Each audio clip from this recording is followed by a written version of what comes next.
Hello, everybody. Welcome back to my YouTube channel. Like, subscribe, do all the fun things.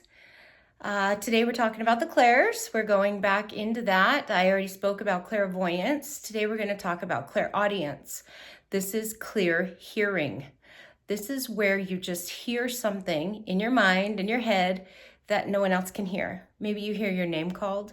Maybe you hear something you need to do. Maybe you hear, I need to take a job. I need to move forward with something. You're hearing something through your ears, but no one else can hear that, right? This is different than hearing crazy voices, having paranoia, schizophrenia. This is completely different.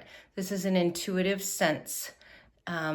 So when I get asked, how do you hear things in spirit being a medium? I will hear the dead talk to me and say, happy birthday. I will hear them say their name. I will hear them talk about their children.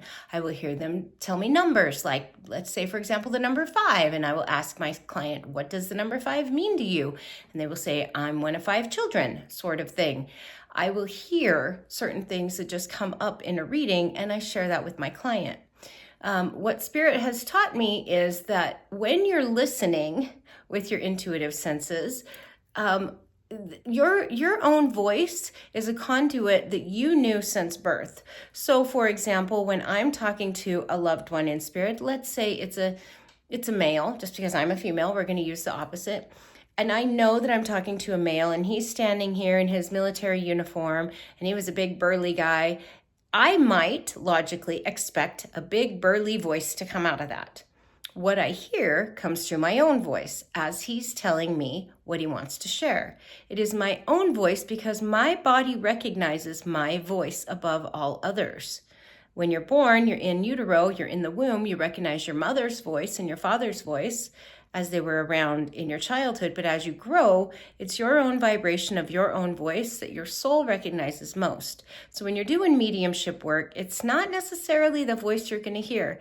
Now, that said, if you've lost someone dear to you, let's say you've lost your mother and you're grieving, and just out of the blue one day, you hear her call you by a name that she would have called you in spirit.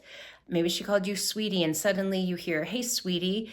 And you know that's not your voice. You know that you didn't just implant that into your own head. That is clairaudience. I want you to recognize that it may come in your own voice, especially if you're doing spiritual work like this. Pay attention to what comes in, listen to what comes in, and trust what comes in. You can't make this stuff up. If you hear something that just feels like it's out of the blue, it is really for you and your highest good to pay attention to. So I hope this helps you. Thanks again.